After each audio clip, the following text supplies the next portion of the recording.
चलो राइट में ना।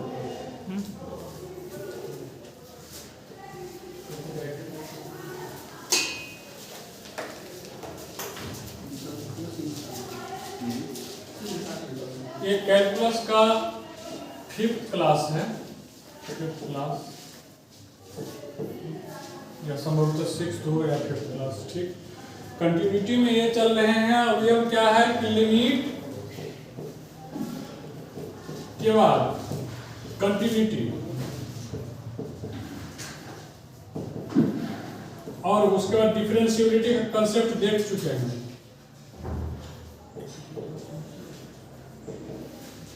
लिमिट का कंसेप्ट देख चुके हैं और हम प्रॉब्लम आज ले रहे हैं लिमिट प्लस कंटिन्यूटी। देखिए, find the points of discontinuities, find the points of discontinuities of the following function f। ये कोई फंक्शन दिया हुआ है जो 66 बीपीएससी का क्वेश्चन है। इस फंक्शन में हम देख रहे हैं कि sin पाई x एक पेरियोडिक फंक्शन है। एक पेरियोडिक फंक्शन है तो हमको पता है कि एक सर्टेन पीरियड के बाद अपना वैल्यू रिपीट करता है, और रिपीट जो करेगा तो इससे क्या होगा कि जो वैल्यू रिपीट करेगा और इसे पता चलेगा कि जो डिफरेंट पॉइंट आएगा उस पर हम कंटिन्यूटी चेक करेंगे। अगर एक पॉइंट पे चेक कर लेंगे और उस पर अगर कंटिन्यूटी आ गया तो हम बोलेंगे कि सभी पॉइंट पे, जो पॉइंट पता होगा तो उस पॉइंट पे हम बोल देंगे कि सभी पॉइंट पे फंक्शन क्या है, कंटिन्यूअस है। Otherwise we have to say that point, that very point is not continuous. Now we are moving on to the solution part कि for continuity इसका मेन एम क्या है, मेरा एम क्या है कि इस फंक्शन का जो फंक्शन होगा किसी पॉइंट पे, मान लीजिए अभी हम मान लेते हैं x इक्वल टू a के, जो a बिलोंग्स कर रहा है रियल नंबर में, तो x limit x tends to a fx जो है, अगर fa के वैल्यू के बराबर हो गया उस पॉइंट पे तो हम बोलेंगे ये कंटिन्यूअस है, कंटिन्यूअस है। यही कंसेप्ट है, कंटिन्यूअस है।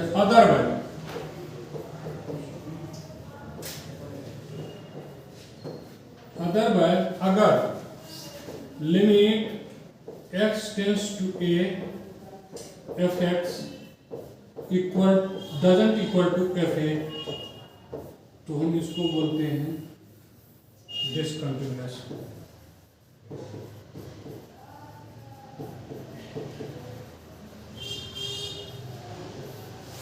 यह तो कंसेप्ट है। मेरा मेन ऑब्जेक्टिव है इसको इस फॉर्म में लाने के लिए, और इस फंक्शन है, इस फंक्शन को हम ऐसे करेंगे, इसका वैल्यू निकालेंगे। वैल्यू निकालेंगे लिमिट में तो left hand limit, right hand limit, और निकालेंगे कहाँ, तो अभी देखेंगे कि कहाँ पर पॉइंट जो है, ये ग्राफ जो है एक्स एक्सिस को कट कर रहा है, कहाँ पर ग्राफ टर्न ले रही है। तो सबसे पहले sin x का ग्राफ खींचेंगे, उसके बाद sin पाई x का ग्राफ खींचेंगे, उसके बाद पॉइंट लाएंगे, कंडीशन लाएंगे। तो अभी जो इस पे कंडीशन लाते हैं, जो सेकंड पार्ट होगा इसका सॉल्यूशन का, ऐड करते हैं कि फंक्शन दिया हुआ है fx equal to 1 plus sin pi x upon power n minus 1 upon 1 plus sin pi x power n plus 1। और यहाँ जो है ये x क्या है, बिलोंग्स टू ये रियल नंबर, रियल नंबर। यहाँ तक कोई दिक्कत? तो इस फंक्शन को हम एक और चेंज कर लेते हैं, 1 प्लस साइन पाई एक्स की पावर n प्लस 1 इसमें जोड़ देते हैं और सब्सट्रैक्ट कर लेते हैं -1, और -1 तो पहले से है। देखिए इसको क्या कि एक बार ऐड कर दिए और ये एक बार सब्सट्रैक्ट कर दिए। कोई अंतर पड़ा? क्यों? क्योंकि हमको पता है कि इससे डिवीजन कर हो जाएगा इसमें, तो ये क्या होगा, तो एक आ जाएगा। ठीक,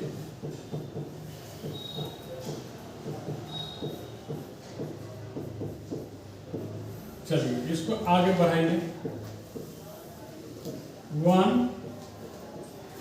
माइनस, इसको देखिए -2 आ गया, तो -2 तो माइनस ले लिए बाहर, और उसके बाद फिर 1 प्लस sin पाई एक्स के पावर n प्लस 1, यही तो है। ये नीचे वाला पोर्शन यही आ गया, देखिए तो ये वाला आ गया फंक्शन का। अब हम देखते हैं क्या, इसको पुट कीजिए, n tends to infinity put कीजिए, किसी भी x के वैल्यू में sin पाई x का जो वैल्यू होगा, अब क्या है कि sin पाई x बच गया, sin पाई x का वैल्यू -1 से लेकर के 1 के बीच में होता है। क्यों? क्योंकि sin थीटा का वैल्यू मैक्सिमम कितना होता है, 1 लिमिट लगा पोजीशन -1, यही है। यहाँ लिमिट लगा है n टेंड्स टू इंफिनिटी का, लिमिट लगा है n टेंड्स टू इंफिनिटी का, लिमिट लगा है अभी n टेंड्स टू इंफिनिटी का। तो पता है क्योंकि a वैल्यू जो है -1 से +1 आएगा, तो अब आप देखिए 1 में अगर -1 से कोई जो है, अगर y मान लीजिए इसको, ठीक, y equal to sin pi x है, तो इसको क्या हम लिख सकते हैं,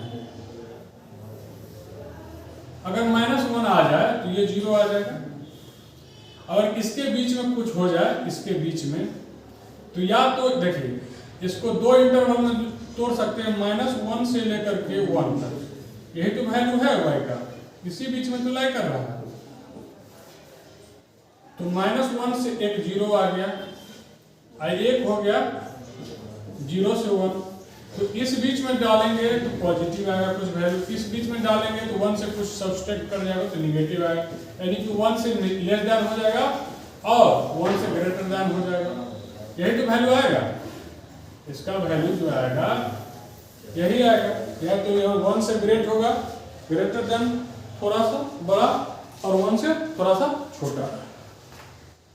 तो हम क्या करते हैं, सबसे पहले ग्राफ खींचते हैं sin x का। इतना आप लोग उतार लीजिए कि ये कैसे है कि ये जो वैल्यू है sin पाई x का वैल्यू, ये अगर ऐसा है तो अब आप सबसे बढ़िया काम क्या होगा, हम क्या करते हैं 1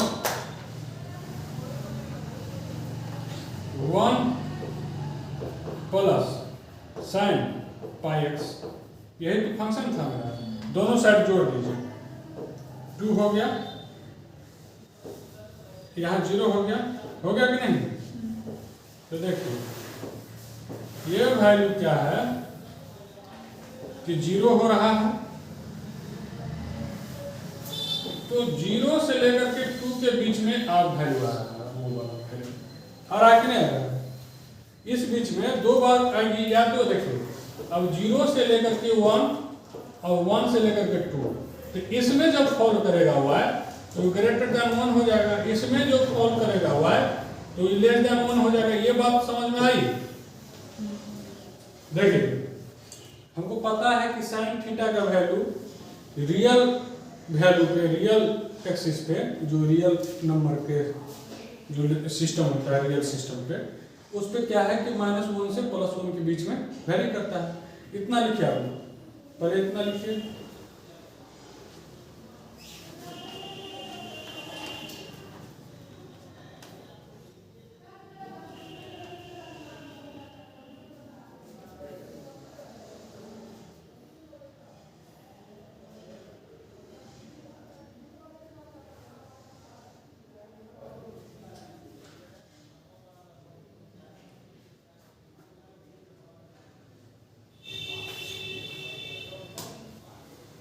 हो गया। अब आप देखिए sin थीटा का जो है, या चाहे इसको sin थीटा बोलिए, y इक्वल टू, तो इसका ग्राफ क्या होता है,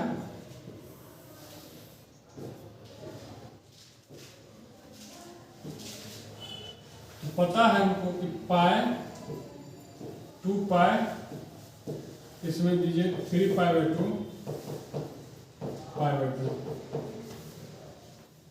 तो 2 पाई तक इसका पीरियड होता है, इसके बाद फिर रिपीट करने लगता है। मान लीजिए ये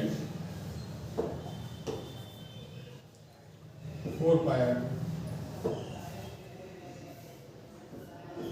4 पाई है, तो 4 पाई में क्या होगा कि ये इसका वैल्यू सेम रिपीट कर देगा। देख लेते हैं कैसे पहले। इसका वैल्यू π/2 पे 1 आता है, ऐसे ऐसे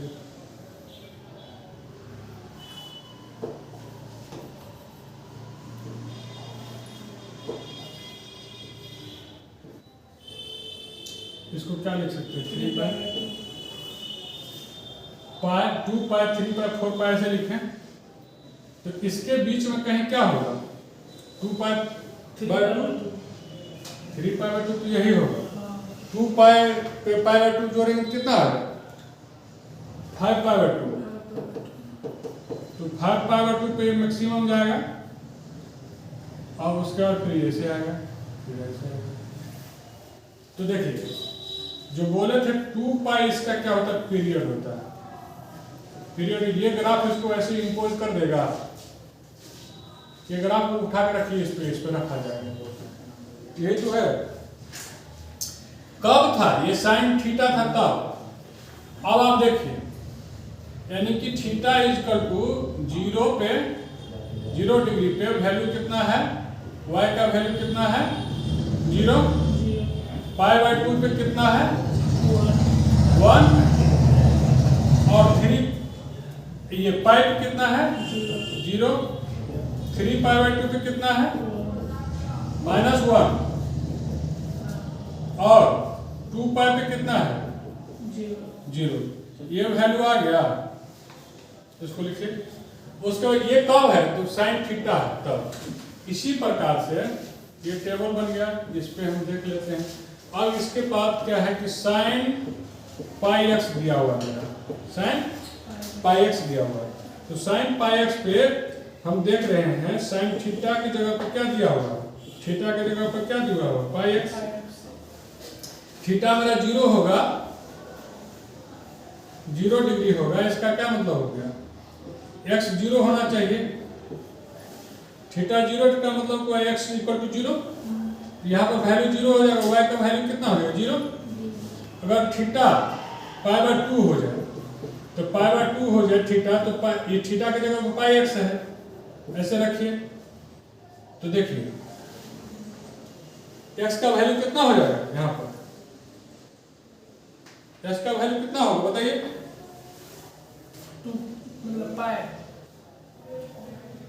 x का वैल्यू कितना होगा यहाँ पर π/2 पर। π/2 पर हाँ x का y इक्वल टू जो वैल्यू होगा यहाँ पर देखिए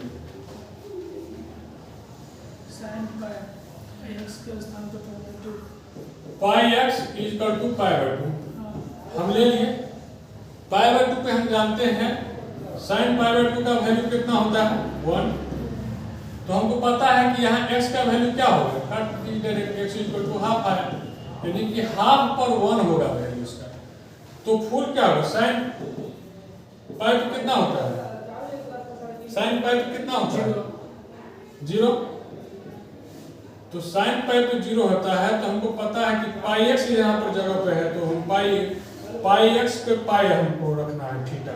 तो x का वैल्यू यहाँ पर कितना है 1, y का वैल्यू यहाँ पर कितना है 0 है कि नहीं।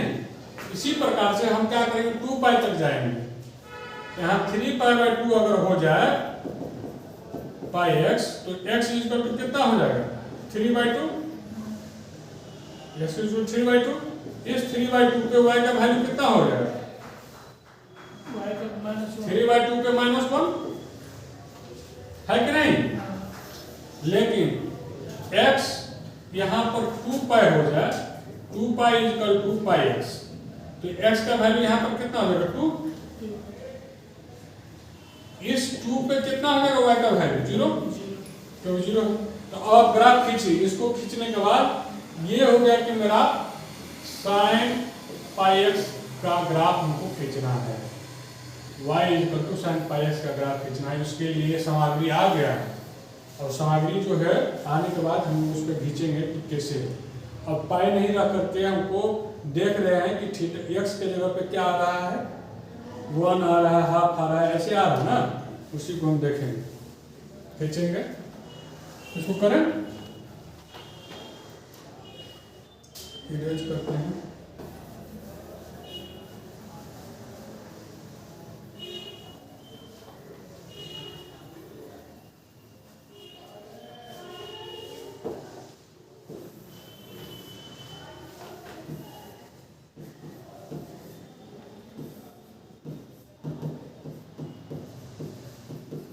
ठीक,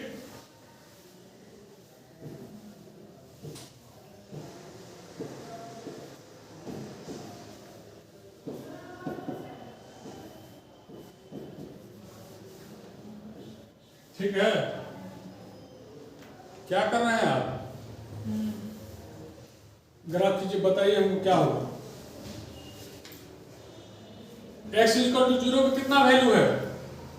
x इक्वल टू 0 पे कहाँ वैल्यू है? यहाँ बताए थे कि पाई x इक्वल टू 0 होगा, तो इसका मतलब x इक्वल टू 0 होगा। अब पाई x इक्वल टू 0 का मतलब साइन 0 का मतलब 0 हुआ। x इक्वल टू 0 पर साइन का वैल्यू कितना है? 0। हाफ पे कितना है वैल्यू? पाई बाय 2 पे कितना है? साइन पाई बाय 2 पे कितना होता है? 1।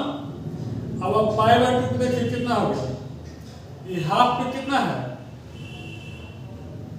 देखिए पाई बाय 2 पे 1 आ गया, x इक्वल टू हाफ पे इसका वैल्यू कितना है? 1। तो देखिए y इक्वल टू लाइन खींच देंगे 1 लाइन।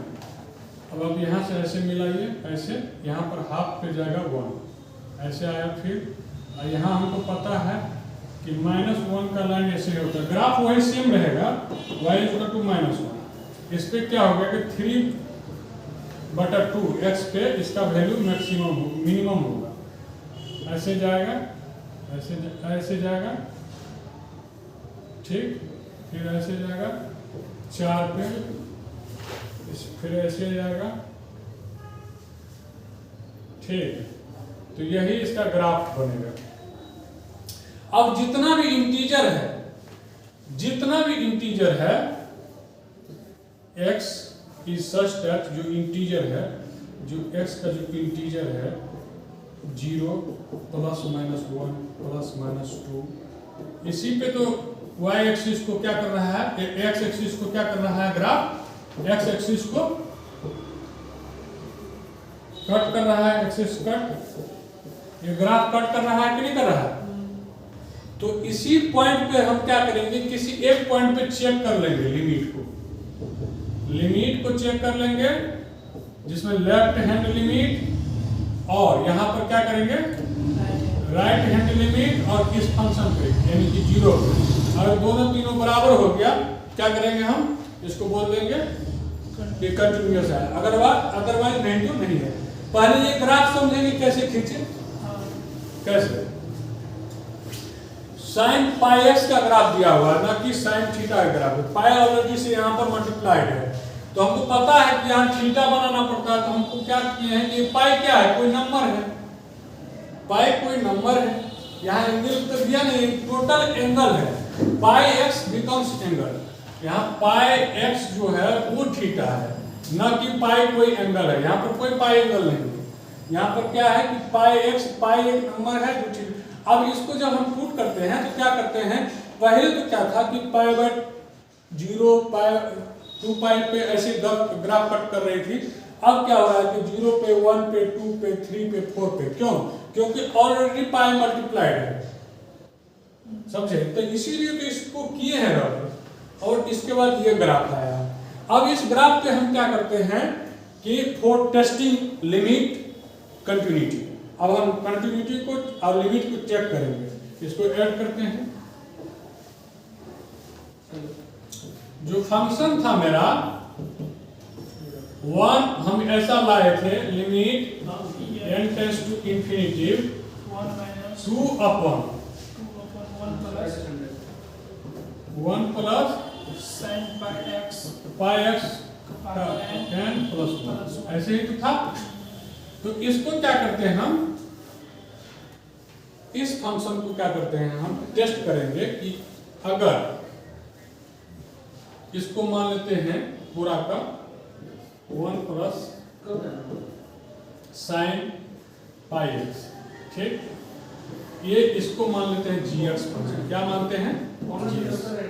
अब ये जी एक्स क्या है कि हम इसको रखते हैं कि या तो इस जी एक्स का वैल्यू हम बताए थे कि अगर 1 raise to power infinitive, infinitive minus infinitive, 0 to the power infinitive, infinitive upon infinitive, 0 by 0, ठीक, और 1, ये जो इनडिटर्मिनेट फॉर्म है, क्या है? इनडिटर्मिनेट फॉर्म है।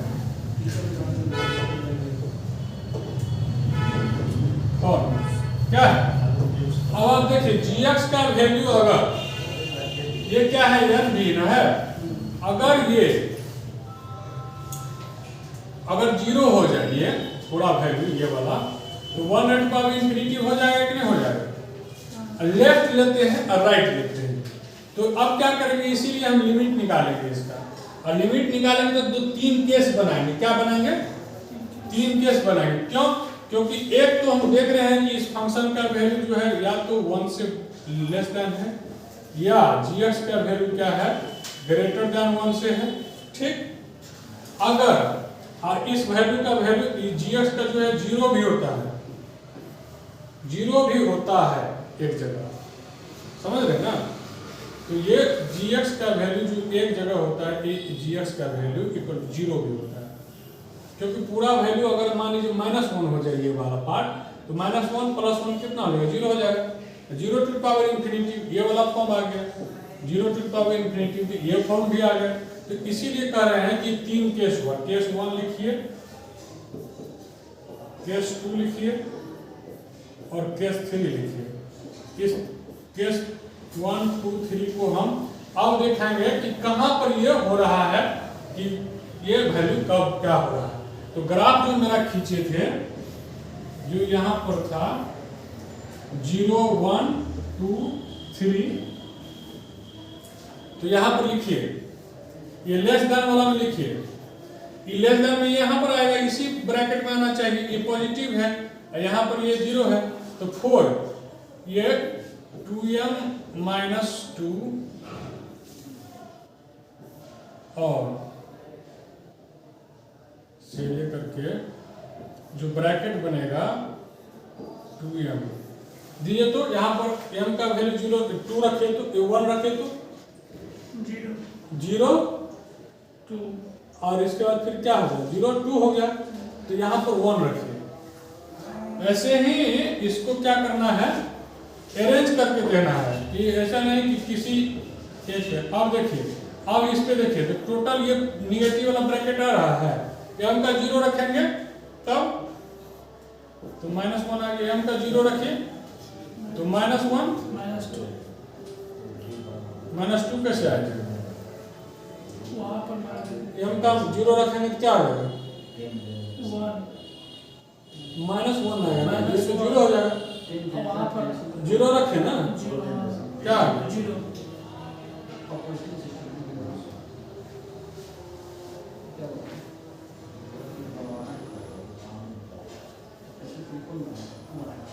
तो 4 जितना भी होगा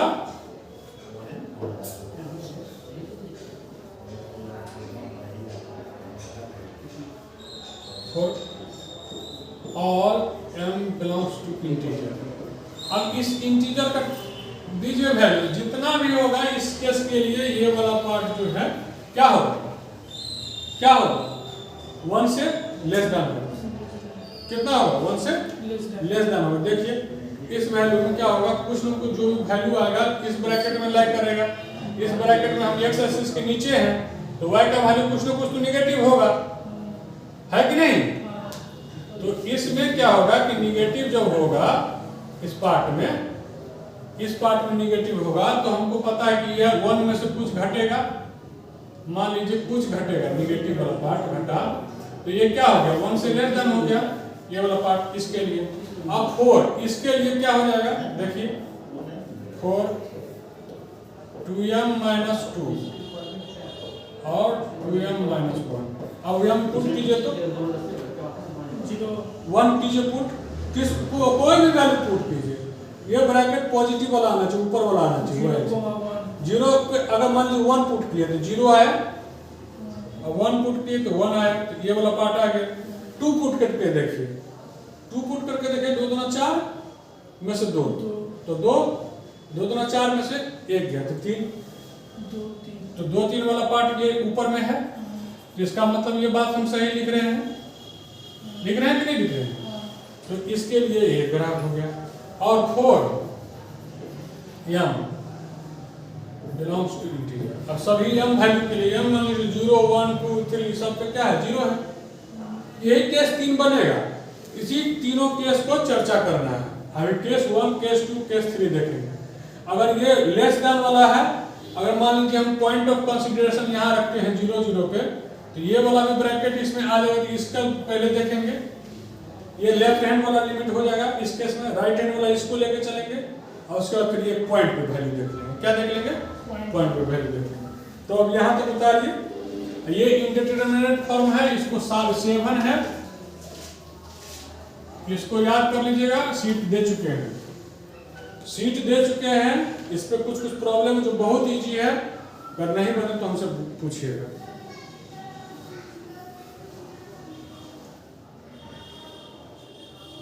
ये कैसे आया पता है? ये इंटरवल हम देख रहे हैं नेगेटिव के लिए और मान के लिए ऐसे इसको लिखते हैं 2m x जो है इसके बीच लाई कर रहा है, यानी कि इसके बीच लाई करेगा, यही ना है। ये मानो इंटीजर पुट कर रहे हैं, ये ब्रैकेट आ रहा है 1 2 आ रहा है, 2 3 आ रहा है, 1 2 देखिए 0 1 आ रहा है, 2 3 आ रहा है। इसमें देखिए इसमें क्या क्या आएगा 0 1 2 3 ऐसे ही आएगा ना। इसमें क्या क्या आएगा -1 0 1 2 यही तो आ रहा है। देखिए किसी भी वैल्यू के लिए ये सब आएगा, रिपीट होगा, सेम है। इसको देखते हैं,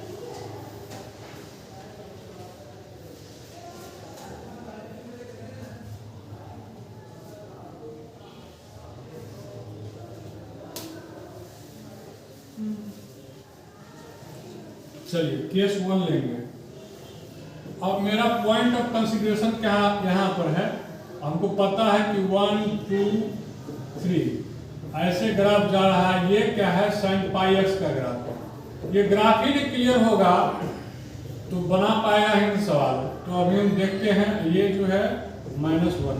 तो अभी हम लोग जो gx है यहाँ पर, gx जो है लेस देन 1 है। हमको पता है कि gx का अगर लेस देन 1 हो गया तो 1 पे क्या हो गया इंफिनिटी पावर हो गया, कि gx पे इंफिनिटी पावर हो जाएगा। तो हमको पता है कि क्यों, क्योंकि gx जो है 1 प्लस sin पाई x का पावर इंफिनिटी था, यही तो था। मान लेते कि क्योंकि हम gx इसको ही माने थे अंदर वाला को, क्योंकि फंक्शन यही है, इनको इंफिनिटी छोड़िए। तो अगर मान लीजिए किसी पे 1/2 पे हम इंफिनिटी पावर दे दिए तो ये 0 आएगा कि नहीं आएगा? क्यों?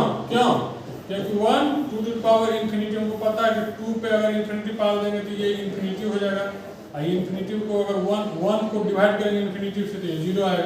इस केस में 0 आ जाएगा, आएगा कि नहीं? 0 4 और को हम लिखते हैं ऐसे, ये सिग्नेचर है, ये सिंबल है। For all x belongs to 2m - 1 क्या था इसके लिए? 2m - 1 2m यही था। देखिए m इक्वल टू 1 रखिए तो 1 2 ये आ गया। m इक्वल टू 0 रखिए -1 0 ये आ गया। तो इसके लिए ये वैलिड है, 0 हो गया इसके लिए, फॉर ऑल इसके लिए, ठीक। लेकिन फंक्शन का वैल्यू क्या था? अब लिमिट जो निकालेंगे x tends to 0 minus left hand limit निकालते हैं। लेफ्ट हैंड लिमिट निकालते हैं फंक्शन का fx का, और मेरा क्या था limit x tends to 0 limit n tends to infinity 1 minus 2 upon 1 plus sine pi x का होल पावर n प्लस 1, यही तो था। और ये वाला पार्ट जब हम लिमिट लगाएंगे तो क्या हो जाएगा 0, क्यों? क्योंकि इसके लिए सब 0 है। क्यों? gx जो है यहाँ पर क्या है लेस देन 1 है, gx मेरा क्या है लेस देन 1 है, तो ये वाला पार्ट क्या हो जाएगा 0 हो जाएगा अगर हम लगाएंगे तो अब आप देखिए 1 अपॉन 1 माइनस 2 अपॉन 0 प्लस 1, तो लेफ्ट हैंड लिमिट क्या हो जाएगा -1 होगा कि नहीं? Left hand limit x tends to 0 fx का जो वैल्यू है वो क्या है -1। इसको रखिए याद, ये इक्वेशन 1 रखिए, इक्वेशन 1 मानिए। बहुत आसान है, थोड़ा सा स्टेप बाय कर रहे हैं ताकि आप लोग समझ में आ जाए। चलिए केस 2 में आते हैं। यहां पर gx हम माने हैं कि gx equal to 1 plus sine pi x है। अगर कुछ भी माने होंगे, अगर गलती से भी कुछ लिखा गया होगा तो देखिएगा इसी को मानना है हमको। अब gx का वैल्यू अगर ऐसा है, अगर ये ग्रेटर देन 1 है तो हमको पता है कि किसी भी चीज पे ग्रेटर देन 1 पे अगर इंफिनिटी पावर हो गया तो ये इंफिनिटी हो जाता है। ये तो पता है, ये पता है कि नहीं पता है? तो इस केस में हमको पता है कि gx equal to 1 plus sine pi x का वैल्यू ग्रेटर देन 1 है 4, और x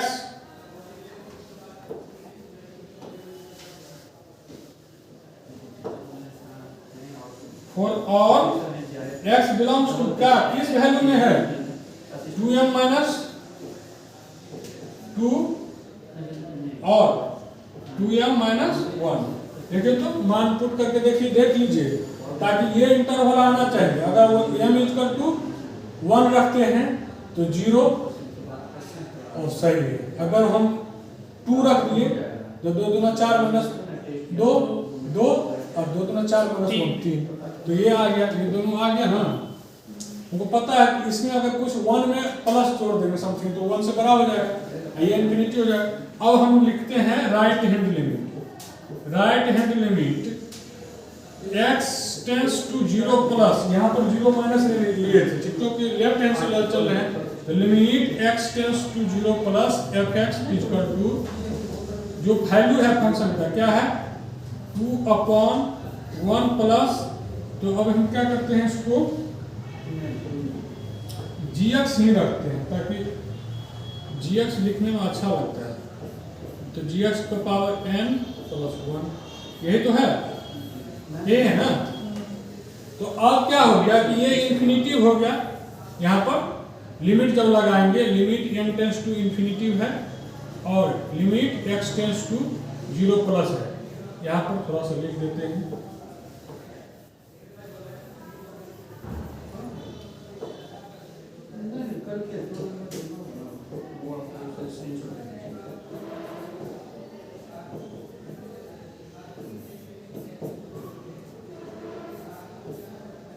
टू है 1 plus sine pi x power n। ये वाला पार्ट क्या हो जाएगा इंफिनिटी, क्यों? क्योंकि यहाँ इंफिनिटी आ गया है, 1 से बड़ा है।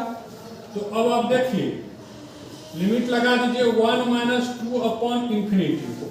हमको पता था कि 2 से अगर इंफिनिटी को डिवाइड करेंगे क्या हो जाएगा 0, तो ये 1 आ गया माइनस 0, तो इसको 1 लिखेंगे। तो right hand limit x tends to 0 plus fx, ये वैल्यू आ गया। इसको मानिए इक्वेशन 2। देख रहे हैं कितना आसान से, हमको प्रॉब्लम बनाना रहेगा ना तो हम इसी पे चलेंगे। हमको पता हो गया कि ये ग्राफ खींचेंगे सिंपल, इतना जो समझाया तो ठीक है। क्यों? क्योंकि बेस बनाना जरूरी था और यहाँ से ही सॉल्यूशन कर देंगे, सोल्व कर देंगे। पता है हमको कि ये है, इसको कर देंगे। यही पार्ट सॉल्यूशन वाला पार्ट है।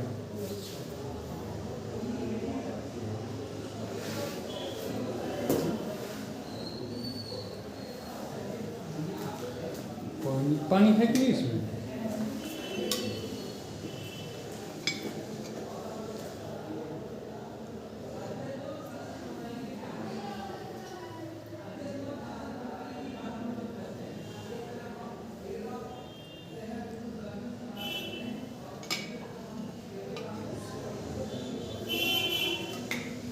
क्लास रिवीजन करके आना बहुत जरूरी है।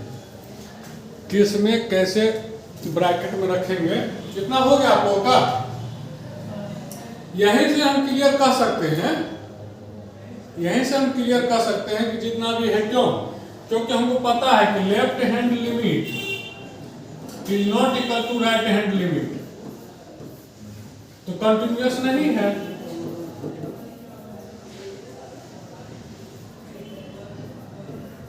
नहीं है।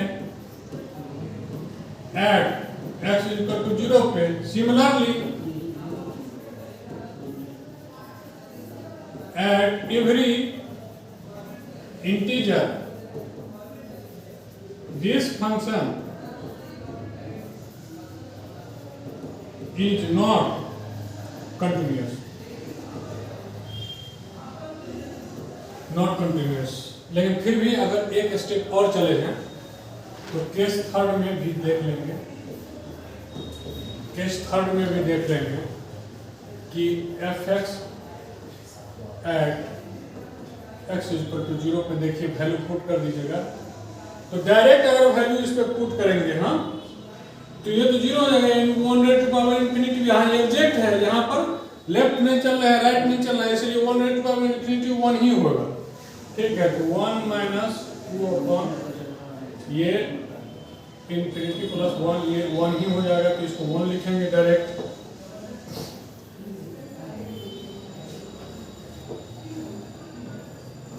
वन प्लस 1 इसको लिखेंगे 0।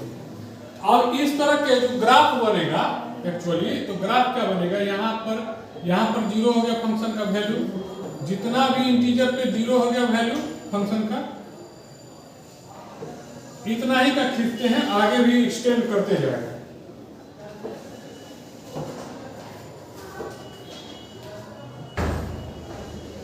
तो अब क्या है कि इस पॉइंट को छोड़ के, इस पॉइंट को छोड़ के ये 1 वाला लाइन आ जाएगा। क्योंकि राइट में क्या देखते हैं, राइट हैंड लिमिट में देखिए 1 है, फंक्शन का वैल्यू 1 है, और लेफ्ट में क्या है, इस पॉइंट को छोड़ के और -1 है। जितना भी नीचे वाला पोर्शन है लेफ्ट हैंड वाला में, ये फंक्शन का वैल्यू जो है इससे इधर, क्योंकि ये वाला नेगेटिव पोर्शन, इसी प्रकार से यहाँ भी चलेंगे तो ये वाला ऊपर में हो जाएगा, ये ग्राफ हो जाएगा फंक्शन का, ये नीचे में आ जाएगा 1 लाइन से। और इस पॉइंट पर जहाँ जहाँ इंटीजर है उसको छोड़ के यहाँ तक हो जाएगा पूरा ग्राफ जो है -1, यहाँ तक हो जाएगा पूरा ग्राफ -1, यहाँ तक हो जाएगा +1, यहाँ +1, तो +1 हो गया, +1 हो गया, -1 हो गया, -1 हो गया, ये 0 हो गया, ये 0 हो गया, 0 हो गया वैल्यू, 0 हो गया वैल्यू, ये वैल्यू फंक्शन का है, फंक्शन का है वैल्यू, फंक्शन का वैल्यू इसको 0 है, ये वैल्यू फंक्शन का है, ये वैल्यू फंक्शन का है, ये वैल्यू फंक्शन का है।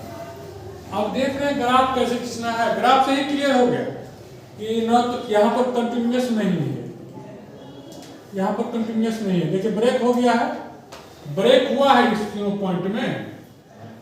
देखिए इस तीनों पॉइंट, एक ही पॉइंट पे फंक्शन का देखिए लेफ्ट में कुछ अलग वैल्यू है, इस पॉइंट में कुछ अलग वैल्यू 0 है, और राइट में कुछ अलग वैल्यू। देखिए लेफ्ट हैंड लिमिट में देखिए यहाँ पर हल्का से जाएगा तो इधर, तो यहाँ पर देखिए इस पॉइंट पे कितना हो गया, इस पॉइंट पे, इस पॉइंट पे लेफ्ट हैंड, इस पे इसका हो जाएगा, इस पे, इस पॉइंट पे आपका 1, इस 1 पे x टेंस टू 1 पे अलग हो गया लेफ्ट हैंड, और 1 हो गया। और राइट हैंड लिमिट जो है यहाँ पर x tends to 1 plus 1 minus होगा, fx का जो वैल्यू होगा वहाँ -1 आ जाएगा। देखिए हर पॉइंट पे अलग अलग आएगा, चेंज आएगा, इसीलिए क्यों कि देखिए एक चीज कंफ्यूजन यहाँ पर आप लोगों को मत हो जाए, कॉन्सेप्ट क्लियर रहेगा। देखिए जीरो वाला में आए क्या, तो जीरो वाला में अगर जीरो से नीचे आते हैं तो -1 आ जाता है ना,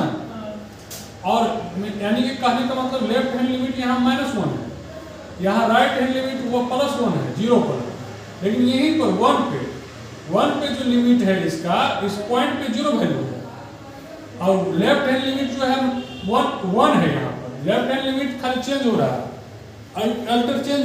अल्टरनेटली चेंज हो जाता है। देखिए लेफ्ट हैंड लिमिट यहाँ पर क्या होगा, अगर आप इधर जाएंगे पॉइंट पे तो इसका फंक्शन का वैल्यू क्या होगा, 1 होगा, ठीक, +1। यहाँ पर राइट पे चलेंगे तो क्या -1। देखिए 1 पे जो है ना ये दोनों चेंज हो जाएगा खाली, ये जो अभी राइट हैंड लिमिट निकला है 1 यहाँ 0 पे, तो राइट हैंड लिमिट में इस पार्ट में मूव कर रहे हैं x, तो 1 पे आ गया, लेकिन यहाँ पर जब जाएंगे ना तो राइट में इधर मूव करेंगे तो ये -1 वाला आ गया। सिंपल है, कोई दिक्कत नहीं है, केवल और केवल क्या है कि अब नेक्स्ट स्टेप में लिखेंगे हम कि limit x tends to 0 minus fx जो है is not equal to limit x tends to 0 plus also not equal to fx का जो है f0, क्योंकि सब तक तीनों का अलग अलग वैल्यू है। इक्वेशन इसको 3 मान लीजिए, फ्रॉम इक्वेशन 1 2 एंड 3, काम खत्म हो गया। उसके बाद फिर लिख देंगे यहाँ पर conclusion, that's why function is not continuous at every integer. यही मेरा सॉल्यूशन हो गया। ये आपको आज जितना जो लिखे हैं ये वाला पार्ट यही इसका सॉल्यूशन है, इतना ही इसका सॉल्यूशन है। तो जो पीछे हम बताए थे वो समझाने के लिए कैसे तोड़ना है, कैसे ब्रेक करना है, फंक्शन को ऐसे कैसे लाएंगे, वो सब पार्ट है। कैसे for every, for m belongs to integer, for every m belongs to integer के लिए केस के लिए है। तो अब आपको पता है कि डिसकंटिन्यूटी लिखा हुआ है तो सब पॉइंट पे देखेंगे इंटीजर पे, कोई दिक्कत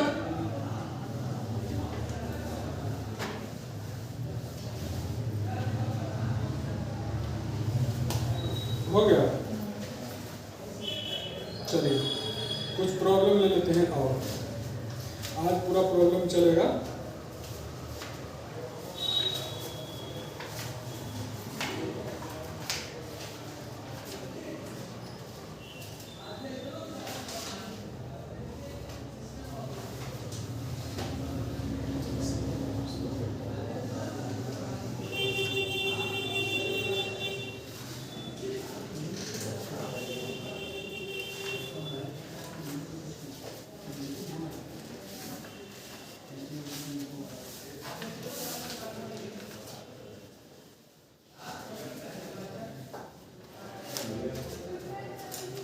एक प्रॉब्लम है, लीजिए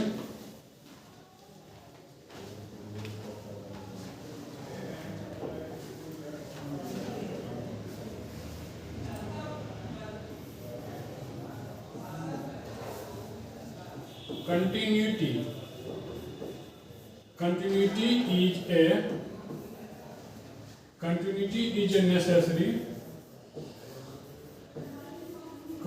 is a necessary but not sufficient.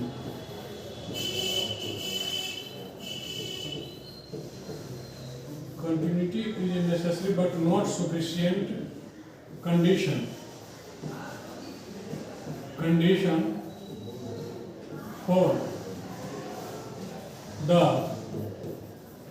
existence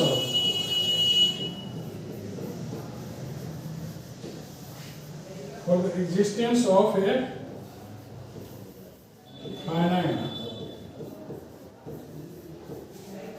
derivative। देखिए फाइनाइट डेरिवेटिव है।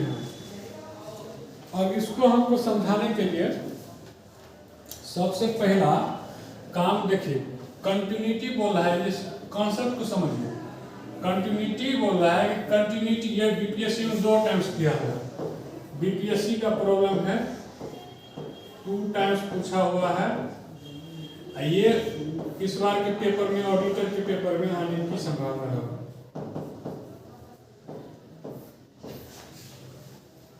प्रोजेक्ट में कुछ भी हो सकता है कि क्वेश्चन आ जाए। तो कंटिन्यूटी जो है एक नेसेसरी कंडीशन है, continuity is a necessary but not sufficient. तो एक जब 2 वर्ड ये देख लीजिएगा, नेसेसरी और सफिशिएंट, इस तरह के क्वेश्चन को अटेम्प्ट करने के लिए अगर नेसेसरी दिया हुआ है तो पहले नेसेसरी वाला कंडीशन को देख लीजिएगा। अच्छा ठीक है, कंटिन्यूटी प्रूव कर दिया। पहले तो हम नेसेसरी का मतलब क्या होगा कि हम पहले लेंगे कि f जो है कोई differentiable function, finite differentiable function है। देखिए अभी हम प्रूव नहीं कर रहे हैं, हम समझ रहे हैं क्वेश्चन। नेसेसरी का कहने का मतलब है कि देखिए कंटिन्यूटी एक नेसेसरी है कंडीशन, किसके लिए? फॉर फाइनाइट डेरिवेटिव के लिए। इसको छोड़ दीजिए। तो हम मानते हैं कि फाइनाइट डेरिवेटिव है, तो इसको हमको प्रूव कर देना है कि ये कंटिन्यूअस है, तो प्रूव हो जाएगा। लेकिन मानते हैं कोई कि कंटिन्यूअस है, तो ये सफिशिएंट वाला पाइए। सफिशिएंट वाला पार्ट पे आएंगे कि हम मानते हैं कि कोई फंक्शन f जो है f(x) ये कंटिन्यूअस है, कंटिन्यूअस है, बट ये डिफरेंशिएबल नहीं है, बट नॉट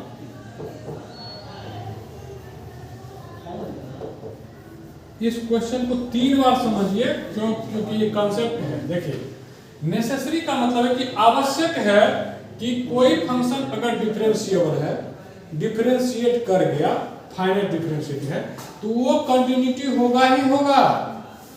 लेकिन ये कोई जरूरी नहीं है जो अगर दूसरा पार्ट में कराया कि नॉट सफिशिएंट, तो अगर हम प्रूव कर दें कि कोई फंक्शन कंटिन्यूटी है और डिफरेंशिएबल नहीं है, तो मेरा दोनों पार्ट प्रूव हो गया। और ये क्वेश्चन 2 पार्ट में रखा है, तो इसीलिए दोनों पार्ट को, तो पहला हम प्रूव करेंगे, फर्स्ट ये है और सेकंड ये है। ये दोनों प्रूव कर दिए, 25 नंबर ले लीजिए, 25 मार्क्स।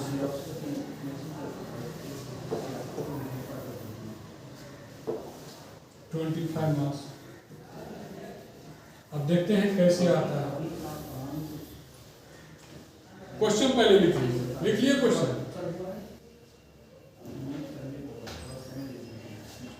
पूरा हमको उम्मीद है कि ये क्वेश्चन आने जा रहा है। चलिए ऐड हो गया।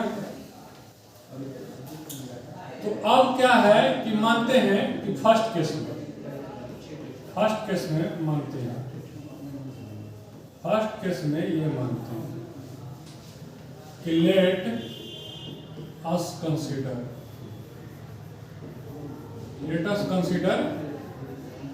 f is a finite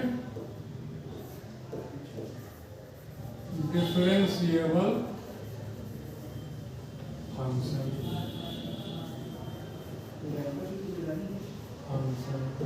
तो फाइनाइट डिफरेंशियल देखिए, मान लीजिए कोई फंक्शन ले लिए, ठीक है, और कोई इंटरवल a है और b में ये फंक्शन डिफरेंशिएबल तो है, e⁻x ही ले लीजिए ना, ये डिफरेंशिएबल फंक्शन है। तो हम क्या करते हैं कि इसका हम क्या लिखे थे कि अगर f' इक्वल टू क्या लिखे थे, limit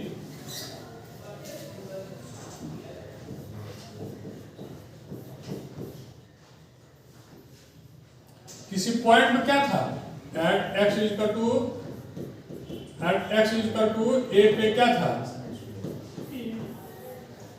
a plus h f minus ये कल ही तो प्रूव किए हैं ना परसों क्लास में, ये h यही है ना।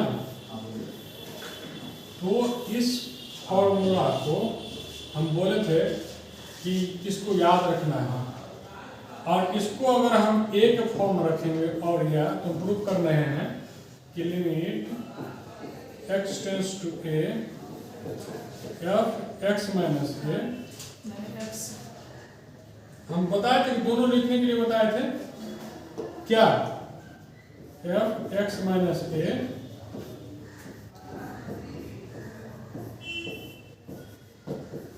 ये होगा, देखिए ए एक्स होगा ना, ये एक्स सेट होगा। देखिए कैसे, ये भी बात बताया था कि कैसे याद रखना है। एक्स माइनस ए को हम क्या करेंगे, एच लेंगे, तो वहां पर ए प्लस एच है, तो ए प्लस एच आ गया उधर, तो ये एक्स आ गया, ये जो है ये फार्मूला को अगर प्रूव हो जाए तो हम क्या करेंगे, ये फंक्शन बोल देंगे कि क्या है? कि हम कंटिन्यूटी वाला तो कंडीशन क्या है, limit x tends to A f x equal to f a के बराबर हो जाए, ये कंडीशन हमको लाना है। तो हम मान लिए कि ऐसा है तो ऐसा है, यह दिया हुआ है, क्या दिया हुआ है, ये दिया हुआ है, ये दिया हुआ है, ठीक। क्यों, क्योंकि हम मान के चल, let us consider F is differentiable, ये दिया हुआ है, समझे, आगे बढ़ेंगे इससे। अब जो हम लाएंगे तो मान लीजिए अगर एफ, यहाँ पर देखिए प्रूव कैसे करते हैं, तो अगर एफ एक्स है तो हम एफ ए को इसमें से डिवाइड घटा लेंगे, अगर हम सब्सट्रैक्ट किए तो इसको हम लिख सकते हैं एफ एक्स ये, देखिए इसको लिखने के, देखिए अब कुछ जुगाड़ करेंगे, जुगाड़ टेक्नोलॉजी यहाँ पर ये है कि हम इस फॉर्म में कैसे लाने की कोशिश करेंगे।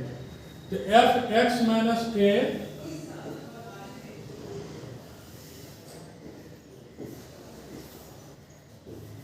एक्स माइनस ए से ऊपर नीचे मल्टीप्लाई कर दिए, कर दिए कि नहीं कर दिए, कर दिए।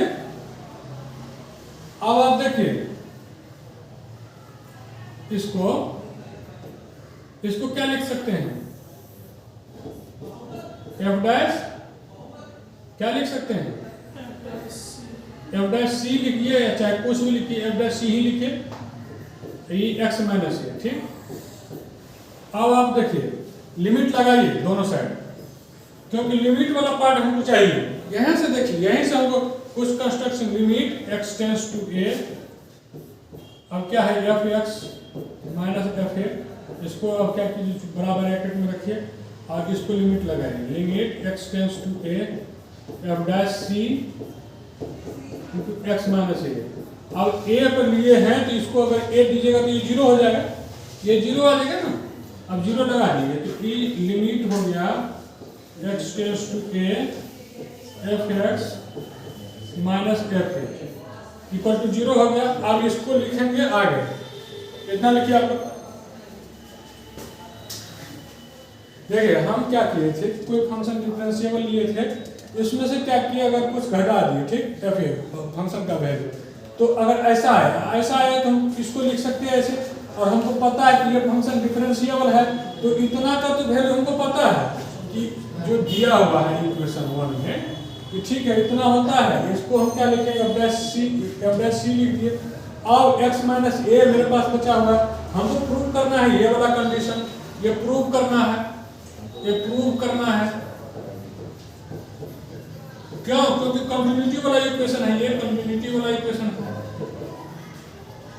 मेरा एम ऑब्जेक्टिव क्लियर है कि हमको यहां तक पहुंचना है इसमें से, इसीलिए हम ऐसा जुगाड़ कर रहे हैं। जुगाड़ करने से क्या होता है कि अगर हम लिमिट ले लेते हैं x टेंड्स टू a पे, तो वो वाला पार्ट जीरो हो जाता है, ये वाला पार्ट जीरो हो जाता है, ये वाला पार्ट जीरो हो जाता है, और ये वाला पार्ट अगर जीरो हो गया तो हमको पता है कि इसको बराबर को उस साइड ले जाएंगे। तो यहाँ पर क्या लिख सकते हैं, यहाँ पर देखिए, यहाँ पर लास्ट में limit x tends to a F x equal to f a, यही तो प्रूव करना था। This means every finite differential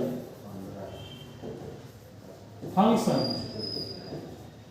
is continuous. ये बात समझ में आ गया। अगर हम x is equal to a पे ले लिए, मान लीजिए ए पे ले लिए, इसके इर्द गिर्द ही लेंगे, राइट लेंगे हैंड लिमिट और लेफ्ट हैंड लिमिट लेंगे, वो पता है ये डिफरेंशियल है, ठीक। तो आगे बढ़ेंगे इससे, आगे इससे बढ़ेंगे और क्या कि एक मोर करेंगे। ये तो फर्स्ट का केस हुआ, फर्स्ट केस हुआ यानी कि 12.5 नंबर का हुआ, और इतना करके छोड़ देते हैं 12.5 नंबर से मिलेगा। इसमें कुछ नहीं, बहुत हल्का है, आसान है।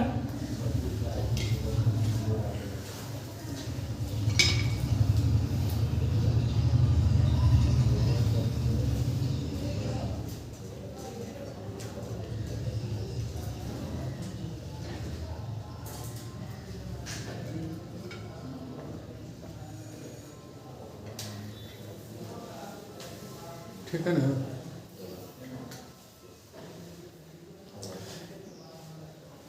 रिकॉर्डिंग हो रहा है सही से? कितना देर हो गया देखिए तो।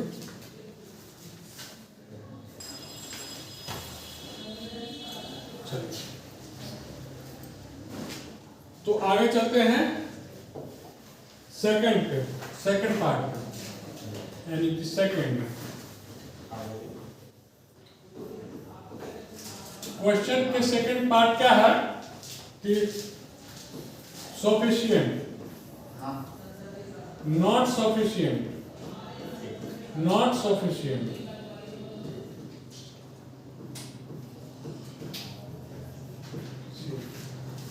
तो इसमें क्या करते हैं कि कंसीडर करेंगे अब हम कंटिन्यूअस फंक्शन, और उसको ऐसा कंटिन्यूअस फंक्शन करेंगे जो वो डिफरेंशिएबल नहीं। तो हमारे पास मॉड वाला अच्छा रहता है एग्जाम्पल कि late fx is equal to mod x is a continuous function।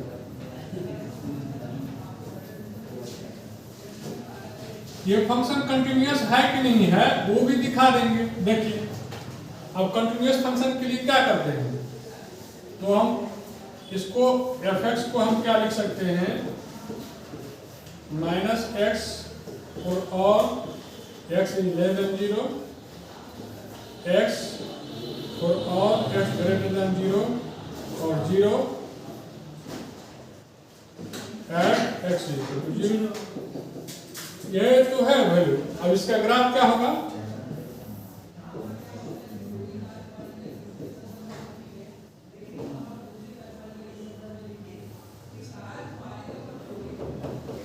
mod x का ग्राफ नहीं हो गया 0 0 से।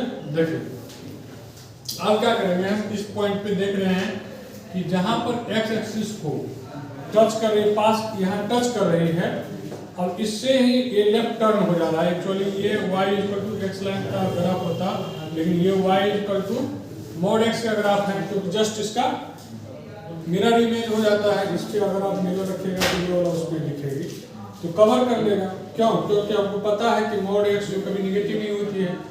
तो इस पे है कि अब देखिए लिमिट x टेंड्स टू 0 ले लेते हैं fx का, तो हमको पता है कि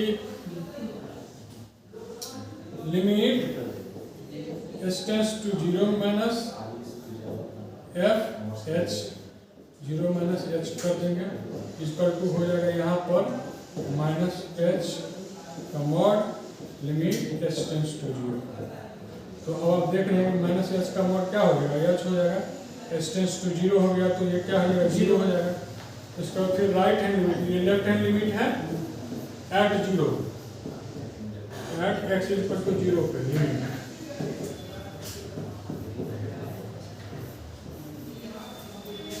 राइट हैंड लिमिट दीजिए, limit x tends to 0 plus fx जो अब ले रहे हैं, या 0 फंक्शन का ही ले रहे हैं अभी, x तो है ठीक है, तो limit s tends to 0 plus f 0 plus h, इसको limit h tends to 0 plus mod h 0 plus h लिखेंगे, इसको क्या लिखेंगे हम h, तो limit h tends to 0 plus है, ये एच है, ये 0 हो गया। और एट एक्स इक्वल टू 0 पे फंक्शन का जो वैल्यू है, अब 0 का वैल्यू क्या है, 0 है। तो अब आप देखिए यहाँ से for continuity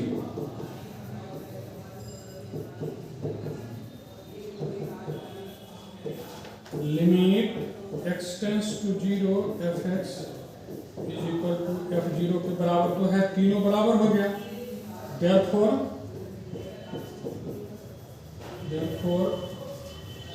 mod x y equal to mod x is continuous function। यहाँ आप लोग लिखिए, समझिए, कहीं दिक्कत है तो पूछिए।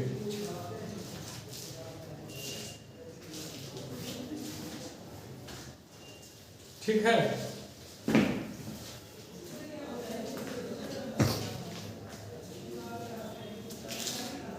कर दीजिएगा यहाँ पर। टॉपिक इन होने वाला सर, पूरा एक दूसरे से डिफरेंशिएबिलिटी चेक करेंगे।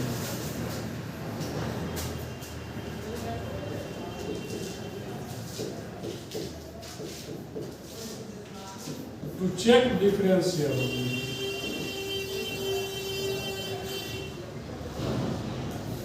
एट कहां पर करेंगे, 0 पर। अब आपकी जो डिफरेंशिएबिलिटी का फॉर्मूला क्या बताए थे, राइट जो है डैश एक्स का क्या था,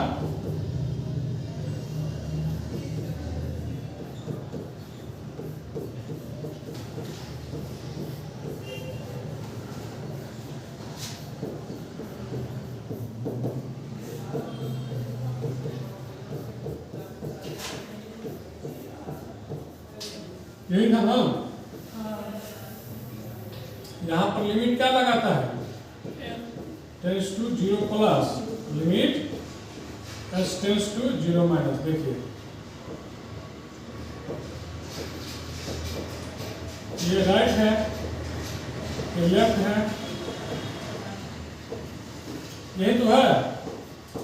अगर डिफरेंशियल कोई फंक्शन होगा तो right F dash X X tends to A, कहाँ पर था ए, मान लीजिए या चाहिए यहाँ पर ए तो होगा, तो A plus equal to left F dash X X tends to A minus. अगर दोनों बराबर होगा तभी डिफरेंशिएबल होगा। अब हम देखते हैं प्रूव करके। ठीक, ये कॉन्सेप्ट है, इसको याद रखना। हमने बराबर बोले हैं कि याद रखना है कुछ कुछ चीज पीछे का, जो फार्मूला है उसको तो बिल्कुल नहीं भुलाना है। ये सब फार्मूला है,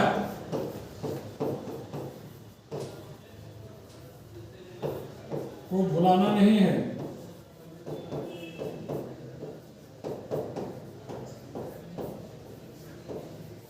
नहीं है, ये बात तो समझ रहे हैं ना। अब आगे आते हैं इस पे, जो प्रॉब्लम है उसको, ये इसको इतना तो बेसिक था कि अंदर फिर से रिपीट कर दिए। चलिए डिफरेंशिएबिलिटी चेक कर लेते हैं, लेफ्ट हैंड कर लेते हैं, left hand differentiability, left hand differentiability f x tends to 0 minus करेंगे, एफ एक्स है तो देखिए अब क्या है कि limit h tends to 0 minus होगा। अब हमको पता है कि 0 माइनस एच लिखेंगे, माइनस एफ 0 अपॉन यहाँ पर 0 minus h 0 h minus h लिखते हैं, तो माइनस एच लिखते हैं, माइनस एच ये वाला लिखे हैं, क्या था, क्या था, A minus H minus F A upon A, थक नहीं माइनस एच। ठीक, तो देखिए अब क्या करेंगे, हमको पता है कि ये एच जो है मॉड माइनस एच लिखिए, और एफ 0 का जो है मॉड 0 लिखिए, और एच जो है ये तो एच ही रहेगा, रहेगा कि नहीं रहेगा। Limit h tends to 0 minus कीजिए, अब इसको क्या करेंगे, एच ही आएगा, ये तो 0 हो जाएगा, माइनस एच हो जाएगा। ठीक ना, अब देखिए limit h tends to 0 minus कीजिए, अब इसको क्या करेंगे, -1 आएगा, ये आ गया left hand limit -1। Right hand limit देखिए, राइट हैंड डिफरेंशिएबिलिटी जो यहाँ पर लेंगे फंक्शन का x tends to 0 plus f x जो है इसको हम लिखते हैं limit h tends to 0 plus f0 plus h minus f0 upon h। यही तो है, यहाँ limit h tends to 0 plus यहाँ पर क्या है मॉड x मॉड h हो जाएगा 0 प्लस h और यहाँ पर हो जाएगा 0 मॉड का और ये जो है h हो जाएगा। अब देखिए h अपॉन h हो गया, लिमिट लगा दीजिए h टेंस टू 0 कर दीजिए प्लस यहाँ पर क्या होगा 1। अब देखिए right hand f dash x tends to 0 plus is not equal to left hand f dash x tends to 0 minus.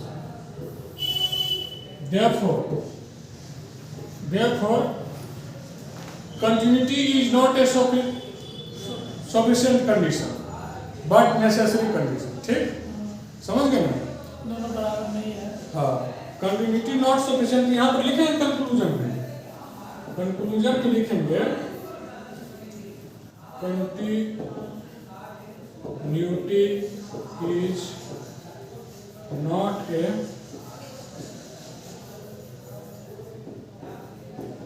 sufficient condition but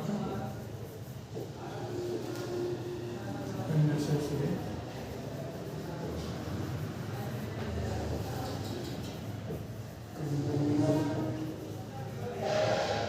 for differentiability। Finite difference होती है, हम फाइनाइट लिख दीजिए। फाइनाइट यही तो प्रॉब्लम था, इस प्रॉब्लम को लिख लिए, इसको कंक्लूजन में डालिए, यही आपका हो जाएगा। ये दो प्रॉब्लम जो है दोनों बीपीएससी का है, मेंस का। मैं उम्मीद है कि इस बार इस क्वेश्चन को आना चाहिए, ये one of the important question है। इसमें दो पार्ट था और कंटिन्यूटी, डिफरेंशिएबिलिटी और लिमिट के बहुत सारे क्वेश्चन बन चुके हैं। आप लोगों को जो सीट दिया गया है उस सीट को एक बार जरूर कीजिए। हाँ, ये कंक्लूजन है, लास्ट में लिखना है। प्रॉब्लम के जब बन जाने के बाद लास्ट में लिखना है कंक्लूजन।